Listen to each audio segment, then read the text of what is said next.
No começo era a escuridão. E então um Bang, dando à luz a uma infinita existência em expansão de tempo, espaço e matéria. Todos os dias, novas descobertas estão revelando segredos misteriosos, magníficos, mortais, de um lugar que chamamos de universo. Milhares de testemunhas afirmaram ter visto OVNIs, e seus relatos muitas vezes são surpreendentemente semelhantes. Tem um disco que caiu, mas também tem corpos, tem o governo tentando encobrir. Segundo a ciência acadêmica, não há evidências. Oh, meu Deus! Há uma grande diferença entre um OVNI e uma nave extraterrestre.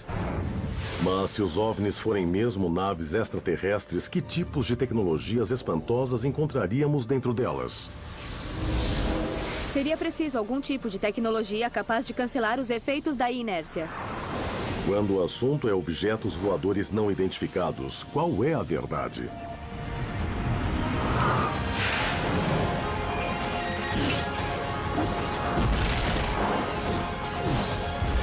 O universo. A verdade por trás dos OVNIs.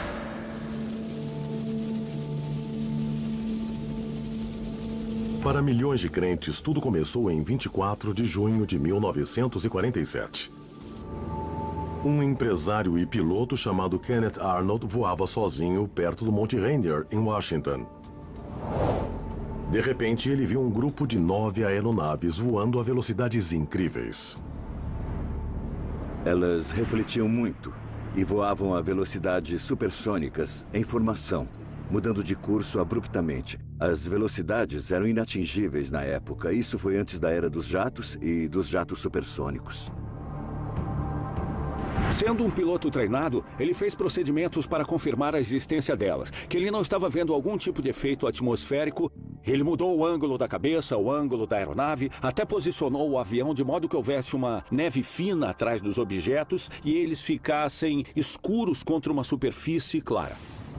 Antes que Arnold pudesse chegar mais perto, os objetos sumiram. Era algo sem precedentes nos tempos modernos. Ninguém havia visto algo assim. Nos dias seguintes, jornalistas distorceram o que Arnold dissera ao tentar explicar o incidente. Ele disse que se moviam como discos deslizando na água. Claro que os repórteres confundiram isso e então escreveram que pareciam discos. Nasceu assim o termo disco voador. E o contato de Arnold lançou o moderno fenômeno dos OVNIs. Semanas depois, no verão de 1947, talvez o mais famoso incidente envolvendo um objeto voador não identificado foi relatado perto de Roswell, no Novo México. Roswell se tornou o protótipo do fenômeno dos OVNIs porque tem todos os ingredientes. Tem um disco que caiu, mas também tem corpos. Tem o governo tentando encobrir algum tipo de cobertura. As autoridades deram informação totalmente falsas. A explicação original das forças aéreas era que se tratava de um disco voador de origem desconhecida. E depois, muito rapidamente, eles negaram e disseram que era um balão meteorológico que caiu e que não havia ocupantes a bordo. E que não havia nada de extraterrestre a respeito. Outras testemunhas afirmaram ter visto pedaços de uma aeronave que caíra, materiais que supostamente a ciência não conhecia. Tanto a experiência de Arnold quanto o incidente em Roswell continuam oficialmente não confirmados e altamente controvertidos. Quase todos os anos, há milhares de relatos de pessoas que dizem ter visto objetos voadores não identificados, os chamados OVNIs. O N e o I são importantes, são não identificados. Eu pessoalmente vi uma luz forte começar no horizonte e disparar até as nuvens. Estritamente falando, era um OVNI. Há uma grande diferença entre um OVNI e uma nave espacial extraterrestre. Segundo os cientistas, a maioria dos OVNIs tem origens terrestres, como satélites, balões e aeronaves. Ou origens cósmicas, como meteoros, cometas ou até mesmo o planeta Vênus, quando especialmente brilhante. Mas quando um OVNI não tem nenhuma explicação conhecida, poderia ser uma nave extraterrestre? E nesse caso, que tipos de tecnologia poderiam explicar os comportamentos descritos pelas testemunhas? Como essas naves seriam construídas e que problemas elas teriam de superar? Boa parte do comportamento dos OVNIs relatado pelas pessoas está além do nível atual da física. Velocidades extremas ou aceleração extrema, extrema velocidade de curva, coisas que não somos capazes de fazer sem expor o piloto a extremo perigo ou destruir a nave espacial. Os relatos das testemunhas sobre superacelerações, curvas relâmpago e súbitas paradas parecem violar as leis da física. Mas alienígenas poderiam ter conseguido contornar essas leis? O que precisamos ter em mente é o princípio da inércia. Esse princípio, descoberto por Isaac Newton, diz que um objeto em repouso ou em movimento tende a continuar em repouso ou em movimento, a não ser que forças atuem sobre ele. Então, para gerar essas mudanças radicais da inércia, é preciso agir sobre o objeto com uma imensa quantidade de força. Seguindo a mesma lógica, o piloto de um caça voando perto da velocidade do som e tentando fazer uma curva de 90 graus na mesma velocidade, seria submetido a quase 300 Gs de força. O máximo que um piloto humano usando um traje pressurizado pode suportar sem desmaiar é cerca de 10 Gs. Se sua fisiologia for remotamente semelhante à humana, um piloto extraterrestre fazendo uma manobra a 300 Gs morreria instantaneamente. Seus órgãos internos continuariam se movendo para frente e se chocariam contra o esqueleto. Se eles forem semelhantes a nós, eles precisam de um modo de injetar um fluido interno em seus corpos para resolver o problema de seus órgãos soltos dentro do corpo. E se estivessem bem presos e protegidos por acolchoamentos, não teriam lesões internas quando acelerassem e desacelerassem. Para cancelar os efeitos da inércia na própria nave, os pilotos precisariam usar uma tecnologia que está bem além do alcance dos seres humanos hoje. Para cancelar os efeitos de uma curva a 300 Gs e não ser esmagado por essa força, você precisaria de alguma tecnologia ou dispositivo capaz de cancelar os efeitos da inércia. O dispositivo teria de manipular a força da gravidade, usando um tipo de campo de força para neutralizar as forças gravitacionais que comandam todo o universo. Você poderia ligar esse dispositivo e desligá-lo se quisesse, ou talvez ele ligasse e desligasse automaticamente. É alta tecnologia desconhecida por nós ainda. Mas se a ciência ainda não pode explicar como essas naves poderiam superar o problema mortal da inércia, pode explicar suas formas, particularmente a mais famosa de todas, o disco voador? No final dos anos 50, as forças aéreas americanas testaram o Avrocar. Mas o modelo tinha baixa estabilidade e poucas vantagens aerodinâmicas, provando que altas velocidades são inatingíveis para discos voadores na atmosfera da Terra. A asa delta, ou forma em cunha, é uma candidata muito mais forte. Um fato bem conhecido pelos projetistas de aeronaves militares modernas. De fato, a porcentagem de relatos de OVNIs com forma de cunha cresceu nas décadas recentes, uma tendência que reflete a emergência de jatos com asas em flecha e mesmo modelos com asa voadora, como o bombardeiro Stealth B-2. As formas que as pessoas relatam mudaram ao longo dos anos e as mais recentes têm mais formas de cunha. Então, os relatos das pessoas tendem a refletir as aeronaves mais avançadas da época. Além de movimento e forma, qualquer tentativa de explicar a ciência dos OVNIs precisa levar em conta o fator ruído, ou melhor, a falta de ruído. Os relatos sobre OVNIs invariavelmente afirmam que os objetos se moviam sem produzir nenhum som. Em quase todos os relatos há uma regra. Não há nenhum ruído que você esperaria ouvir de qualquer nave veloz na atmosfera terrestre. O que acontece é uma reação chamada explosão sônica. É uma onda de pressão especial que percorre a atmosfera junto com a nave. Você está no chão E aquela enorme explosão sônica é resultado da diferença de pressão entre a frente da aeronave e sua parte traseira, enquanto avança pela atmosfera. Uma nave alienígena poderia de algum modo cancelar a imensa onda de pressão gerada pelo voo supersônico? A resposta pode estar na tecnologia usada na última geração de fones de ouvido digitais que cancelam o ruído. Existe algo chamado de tecnologia de cancelamento de som, quando você tem um som que lhe interessa cancelar e emite o negativo desse som para cancelá-lo. Mas eu não sei de nenhuma tecnologia capaz de fazer isso com ondas de choque. Cancelar o ensurdecedor e estremecedor efeito de uma explosão sônica certamente exigiria avançados conhecimentos de engenharia. E o que dizer sobre a invisibilidade? Alguns relatos afirmam que os OVNIs simplesmente desaparecem. Uma promissora tecnologia humana que está atualmente em pesquisa pode explicar tal fenômeno. Existe uma tecnologia sendo estudada que pode mudar as coisas visualmente. É um tipo de tecnologia que curva a luz. Como classe, são chamados de metamateriais. Em termos de filmes populares, são como o manto de invisibilidade nos filmes do Harry Potter. Os metamateriais usam combinações de substratos de polímeros, ouro e cobre para forçar ondas eletromagnéticas a se curvar ao redor de um objeto.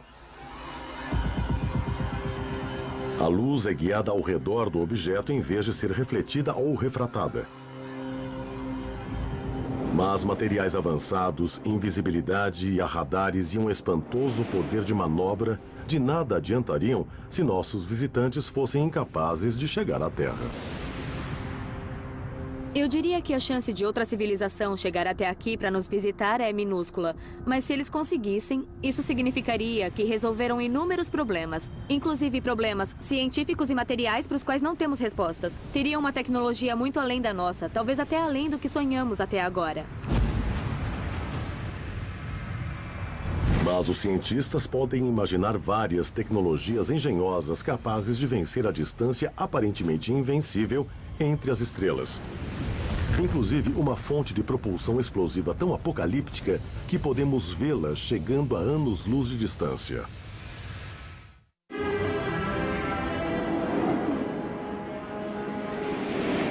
Durante décadas, inúmeros relatos sobre OVNIs têm emergido em cidades e países no mundo inteiro. Mas nem todos eles foram gravados na superfície do planeta Terra. Em 19 de julho de 2009, astronautas que viram um vídeo da NASA no ônibus espacial Endeavour relataram ter visto um objeto em forma de disco pairando sobre o braço mecânico da nave. Relatos de OVNIs vistos no espaço como esse supostamente têm ocorrido ao longo da história do voo espacial tripulado.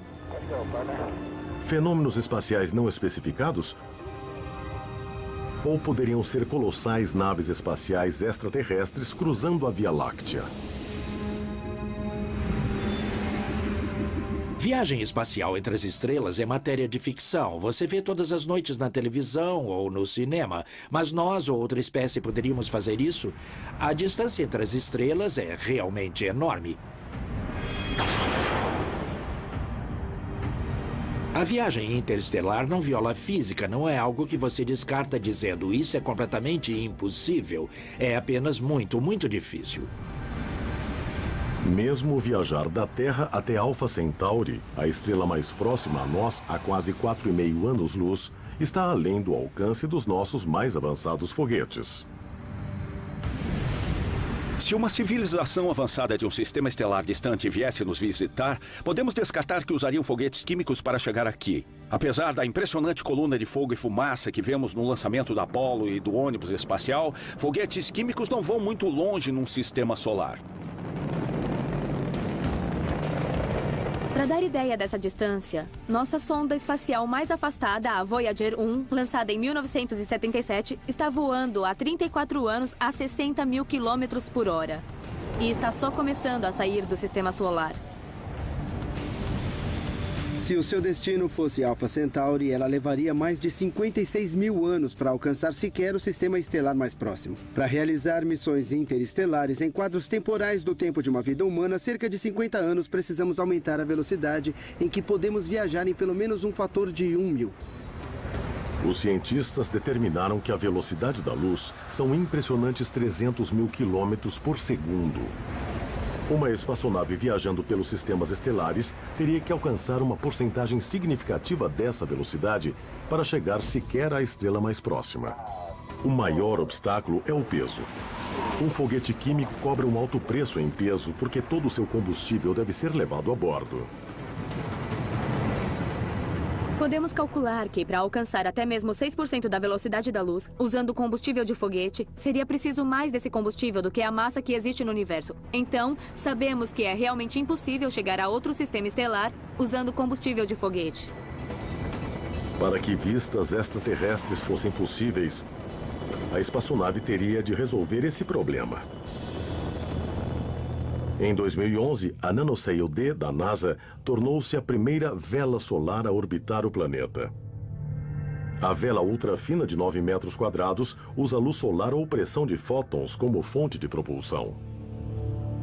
Uma das limitações imutáveis da propulsão a foguete é o fato de qualquer foguete precisar levar seu combustível. Uma vela solar tira vantagem de recursos naturais, como, por exemplo, fótons que emanam do Sol, que são usados para propelir a vela solar. Do mesmo modo, a asa delta pode voar sem combustível ou motor, aproveitando única e simplesmente os recursos naturais que nos cercam, que no caso são a atmosfera e as leis da aerodinâmica.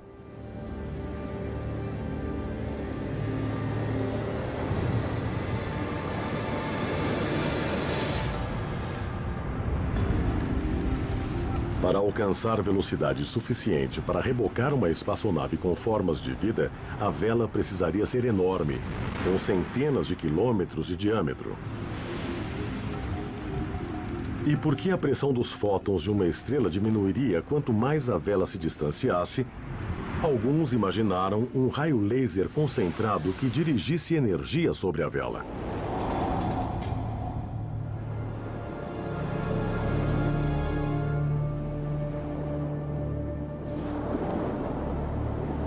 Finalmente, infelizmente, essa asa delta e todas as asas deltas precisam pousar, mas uma vela solar movida por um raio laser certamente poderia viajar até as estrelas. A velocidade máxima de uma vela solar? 10% da velocidade da luz. Viajar da Terra a Alpha Centauri usando fótons gerados por laser levaria cerca de 45 anos. Atualmente, a NASA e outras agências espaciais planejam lançar mais velas solares. Mas há outras fontes de propulsão mais potentes no universo. Nos anos 60, propuseram um modo de propulsão de espaçonaves literalmente soltando cargas explosivas por trás. E a força de explosões empurraria a nave para frente. O protótipo foi chamado de Orion Drive e houve uma série de experimentos com cargas convencionais para mostrar que funcionaria. Mas o Orion Drive usaria cargas nucleares. Para simular esse sistema de propulsão, Paul e Jim prepararam uma demonstração em que colocarão uma pequena carga química dentro deste barril e vamos levantá-lo uns 15 metros do chão. Nós vamos calcular a energia liberada nessa explosão e compará-la a uma carga nuclear de uma espaçonave com sistema Orion. Nosso simulador da espaçonave Orion já está pronto. Vamos detonar as cargas lá dentro, explodir o barril no ar e comparar com a energia liberada em uma típica explosão nuclear usada numa propulsão Orion.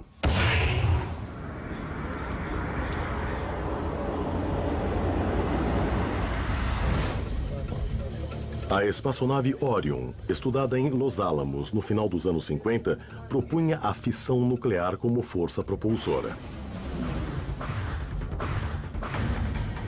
Essa energia é produzida quando o núcleo de um átomo se divide, produzindo nêutrons e prótons livres, que liberam uma colossal energia: os raios gama.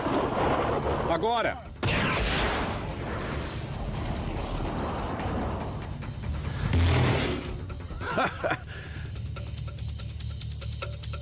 A carga explosiva neste barril de 16 quilos jogou-o a uns 18 metros do chão. Uma pequena carga nuclear em Hiroshima liberou cerca de 27 milhões de vezes mais energia. Claramente é um meio de propulsão prático para viagens interplanetárias ou mesmo interestelares.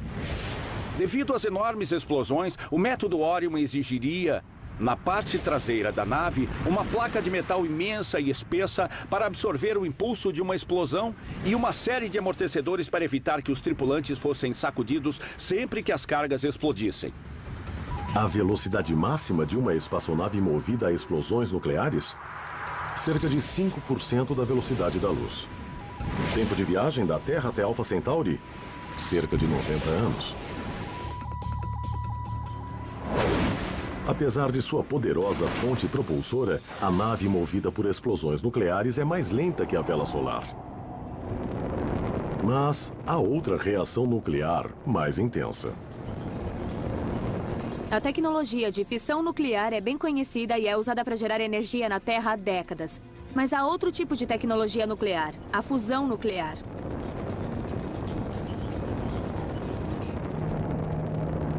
A fusão é a fonte de energia do Sol. No núcleo do Sol, as temperaturas são tão altas, os átomos se movem tão rápido que se chocam, criando novos elementos e liberando energia. O oposto da fissão, a energia por fusão, é produzida quando dois núcleos atômicos se fundem para formar um único núcleo, mais pesado. O resultado é uma enorme liberação de energia. Uma espaçonave movida por energia de fusão foi proposta num estudo de 1970 chamado Projeto Dédalo. Sua missão exigia uma viagem à estrela de Barnard, a 5,9 anos-luz de distância. Em vez de bombas nucleares, a nave movida à fusão cria sua propulsão a bordo numa câmara de reação. Os pellets de combustível para a espaçonave Dédalus consistia de pellets compostas de um mix de deutério e hélio 3. Eles eram acendidos pelos chamados raios de elétrons relativísticos, que são elétrons de energia extremamente alta que atingiam os pellets de deutério e hélio 3, causavam sua fusão e uma quantidade enorme de energia era liberada. O modelo Dédalus exigia 250 desses pellets a cada segundo por mais de 2 anos. A espaçonave teria pesado 55 mil toneladas. A maior parte disso seria combustível. O peso dessa espaçonave seria muito grande, mas uma civilização avançada poderia eliminar o problema, extraindo hidrogênio durante sua jornada interestelar. O deutério ou hidrogênio pesado existe em abundância na Terra, principalmente na água do mar. Mas o hélio 3 é um isótopo bem mais raro. Em nosso sistema solar pode ser encontrado na Lua e em Júpiter e Saturno em vastas quantidades.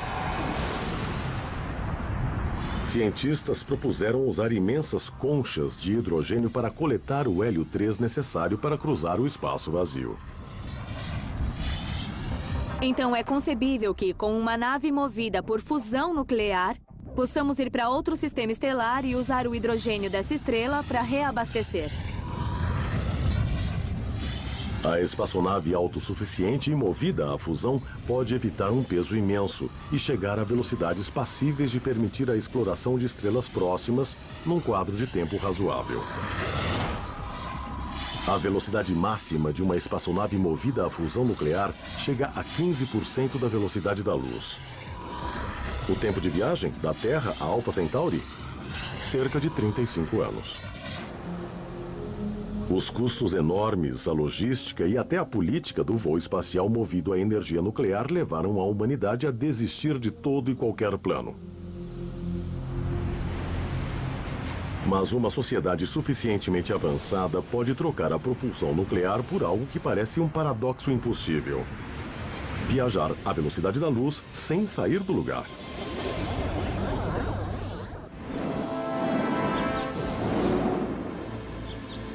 Os OVNIs podem atingir as imensas velocidades necessárias para as viagens interestelares? Uma resposta potencial pode estar enterrada a quase 10 metros da superfície no centro dos Estados Unidos. O colisor Tevatron, do Fermilab, perto de Chicago, Illinois. Correndo um pouco abaixo da velocidade da luz, partículas de prótons e antiprótons são lançadas em direções opostas e se encontram numa colisão de alta energia. O impacto produz raios gama, a fonte da energia mais alta conhecida no universo e potencialmente a chave para a viagem interestelar. A melhor maneira de produzir antimatéria aqui na Terra é empregar a equação mais famosa que Einstein nos ensinou, ou seja, E igual a mc², que diz que, para uma certa quantidade de matéria, obtemos energia. É uma grande ideia, porque é incrivelmente eficiente. Essencialmente, toda a massa nas partículas são convertidas em energia. Mas como a antimatéria pode existir no universo se precisa ser fabricada artificialmente? É a pergunta que Stephen Nate, da Filadélfia, enviou ao universo. Pergunte ao universo. Stephen, a antimatéria com certeza existe. E quando se encontra com matéria normal, ocorre uma explosão de radiação eletromagnética. Nós podemos fazer pequenas porções de antimatéria em laboratórios, mas também podemos colher antimatéria no espaço. Alguns raios cósmicos, carregados com partículas cheias de energia vindas do espaço, na verdade consistem de antimatéria. Pergunte ao universo. Atualmente, o supercolisor é o único modo viável de produzir antimatéria. E ainda é criado em quantidades muito pequenas. Se conseguíssemos descobrir como criar e armazenar antimatéria suficiente, teríamos um combustível que, quando misturado com matéria comum, liberaria uma enorme quantidade de energia num ritmo bem maior que o da fissão ou fusão. Porque sabemos que a antimatéria existe e que a antimatéria pode ser criada e armazenada, é concebível que uma civilização avançada possa criar e canalizar a energia da antimatéria em quantidades suficientes para criar um foguete de antimatéria. Uma nave de antimatéria poderia alcançar velocidades inacreditáveis, pouco abaixo da velocidade da luz, quase chegando à velocidade do raio de uma estrela através da galáxia. O tempo de viagem da Terra a Alpha Centauri? Uma distância de 4 anos-luz e meio, cerca de 5 anos. Em termos humanos, os custos de criar partículas de antimatéria suficientes para mover tal espaçonave seriam astronômicos. Talvez seja acessível em moeda alienígena, mas uma espaçonave de antimatéria como essa tem um preço alto. Os raios gama da propulsão antimatéria são tão perigosos que podem destruir a estrutura celular de todos os seres vivos a bordo. A espaçonave teria de incluir um avançado mecanismo de blindagem para manter os tripulantes vivos. E a velocidades tão altas, há ameaças igualmente destrutivas no universo. O espaço é bem vazio, mas se estiver perto da velocidade da luz, precisará de um sistema de blindagem extremamente eficiente para protegê-lo de partículas de poeira interestelar que aniquilaria uma espaçonave a essa velocidade. Mas se os escombros espaciais são tão perigosos, por que não evitá-los completamente?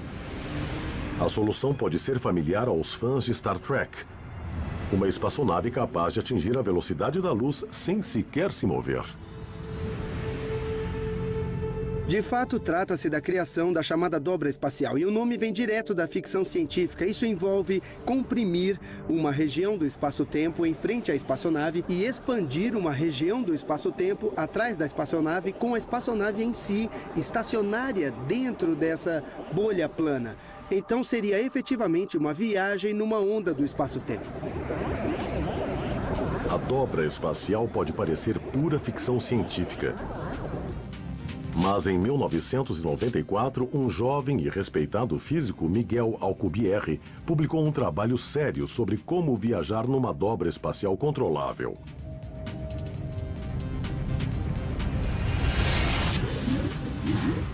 Há enormes obstáculos na solução de Alcubierre. O maior é a chamada energia escura. Um fenômeno cósmico reconhecido em 2011, quando 3 cientistas receberam o prêmio Nobel por provarem sua existência. A explicação mais simples, proposta para o fenômeno da energia escura, é que há uma propriedade intrínseca do espaço em si que o faz querer se expandir. É algo que você pode ver em partes mais distantes do universo, onde há esse componente extra de aceleração, mas não é uma fonte de energia armazenada, como a solar ou outros tipos de energia. Então não é inconcebível, não está além do domínio da possibilidade que alguma civilização avançada em algum lugar do universo tenha aprendido a canalizar a energia escura para criar uma forma exótica de propulsão. Mas há outro obstáculo para a dobra espacial. O único modo conhecido de impulsionar uma espaçonave dentro de uma dobra exige canalizar a intensa energia de um buraco negro. Essa noção simples é, de algum modo, criar uma porção de matéria muito concentrada, extremamente concentrada, ao ponto de criar um buraco negro. Se você puder gerar um buraco negro numa escala pequena, digamos, você pode pendurá-lo em frente a uma nave e usar sua distorção do espaço para impulsionar a espaçonave. E exatamente a qual velocidade uma dobra espacial poderia arrastar uma espaçonave? A implicação clara do trabalho de Alcubierre é que deve ser possível, se você puder fazer essa dobra espacial, chegar a velocidades de quase qualquer múltiplo da velocidade da luz. O tempo de viagem da Terra a Alpha Centauri a bordo de uma nave leve e veloz movida por uma dobra espacial? Cerca de 4 anos e meio ou menos, desde que ninguém a bordo se incinere. Um problema da dobra de Alcubierre é que dentro dessa dobra espacial, as temperaturas seriam maiores que no núcleo solar. É bem quente. Mais um pequeno problema para resolver antes de chegar ao planeta Terra. Mas e se essa espaçonave alienígena chegasse à nossa atmosfera movida por uma dobra espacial e puxada por um buraco negro? Talvez não fosse a primeira aparição de um OVNI, mas certamente não seria a última. –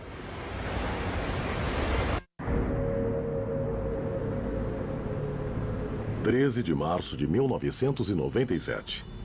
Milhares de pessoas presenciam um fenômeno óptico deslizando pelo céu do Arizona.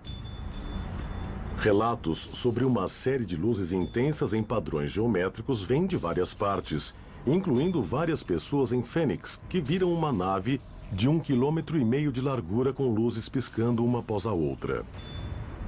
Reconstruindo os eventos daquela noite, as luzes de Fênix eram quase certamente sinalizadores lançados por uma aeronave da Air Force A-10, combinados com a tendência humana a visualizar uma força sólida ligando-os. É a melhor explicação para as luzes de Fênix. Para muitos, as luzes de Fênix eram prova direta de que uma imensa nave extraterrestre havia chegado. Alguns até mesmo a chamaram de nave-mãe.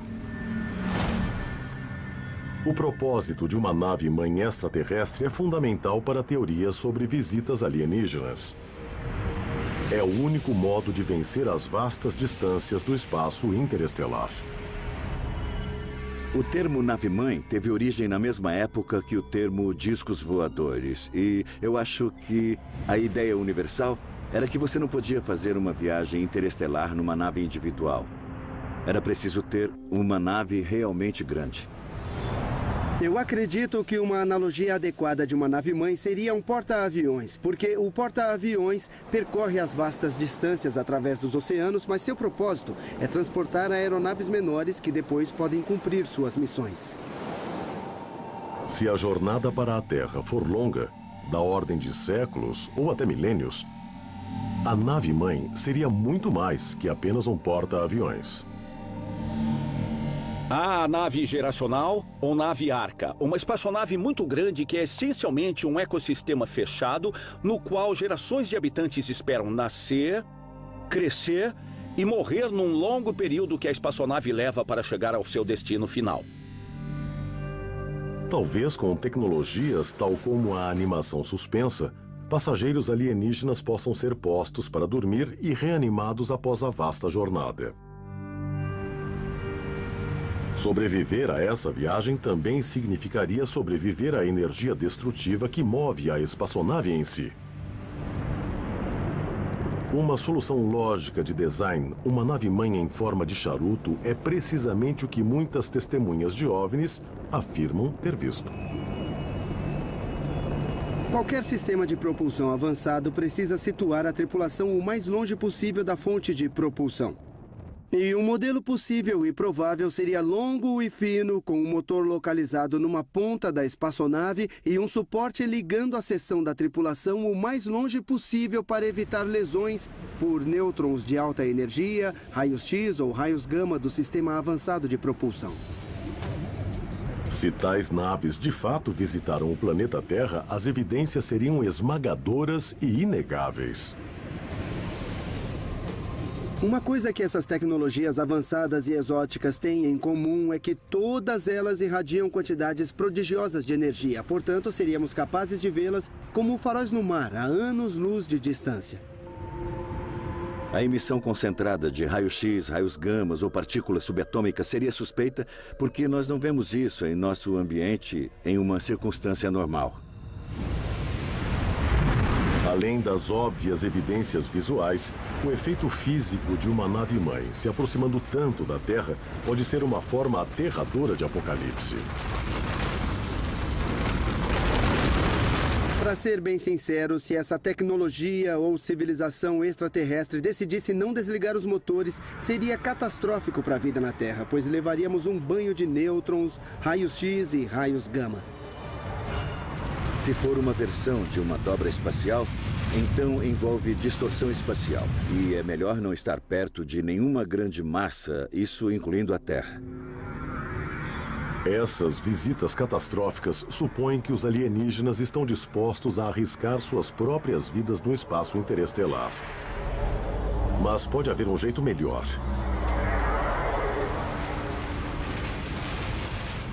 Eles podem ficar em casa e explorar o cosmos usando uma raça de máquinas pensantes.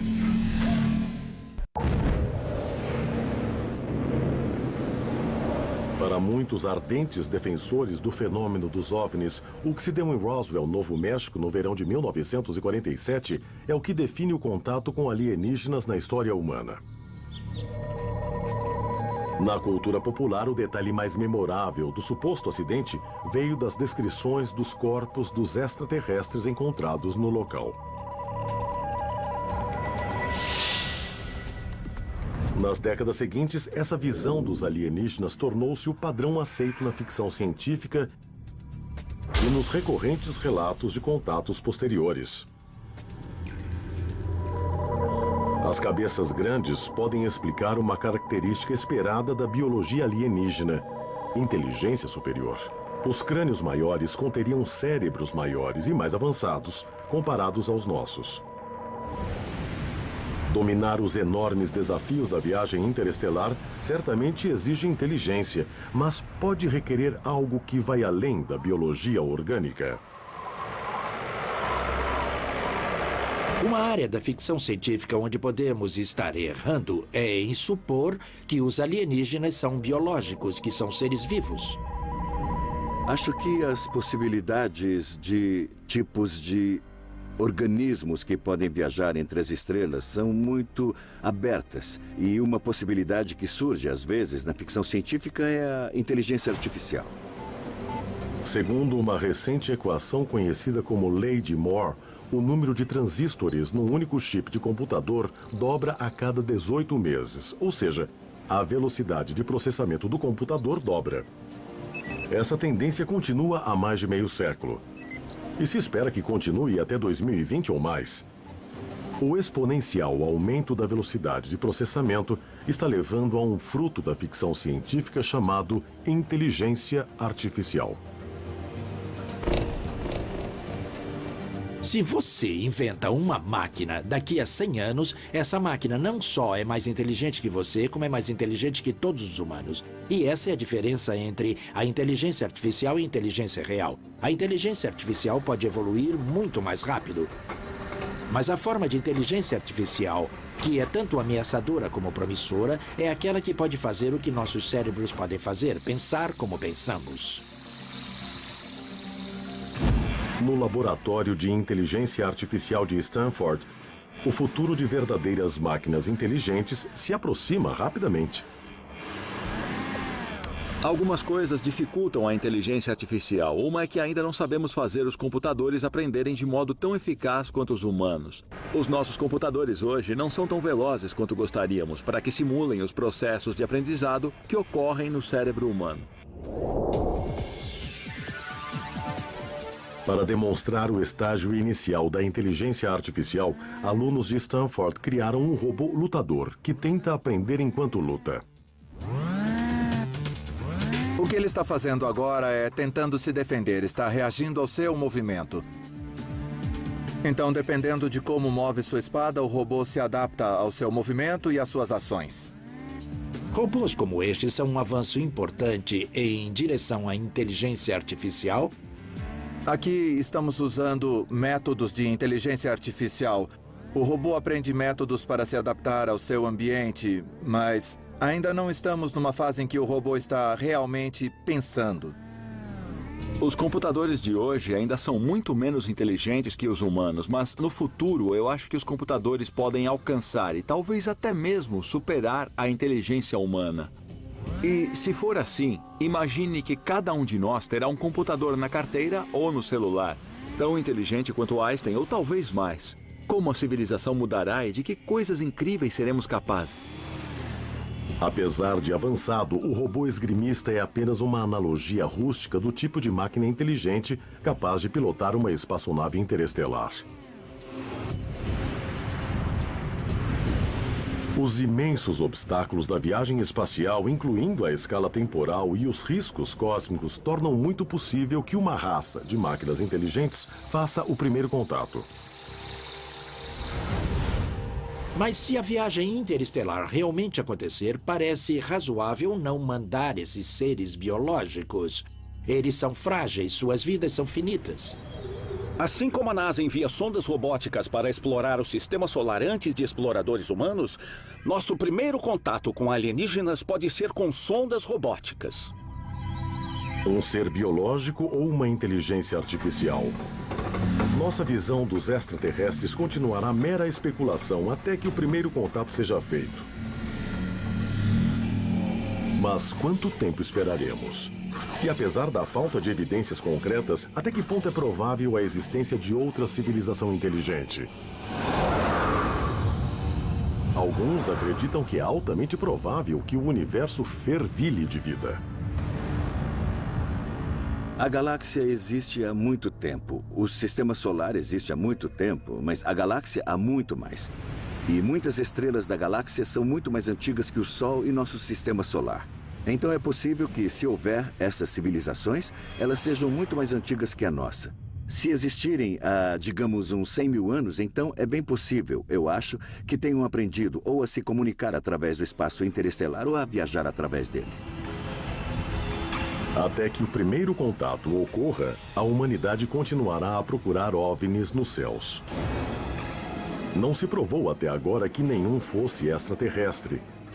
Mas isso não exclui a possibilidade de que os seres humanos possam um dia descobrir evidências de uma civilização inteligente, seja no distante espaço ou bem mais perto de nós.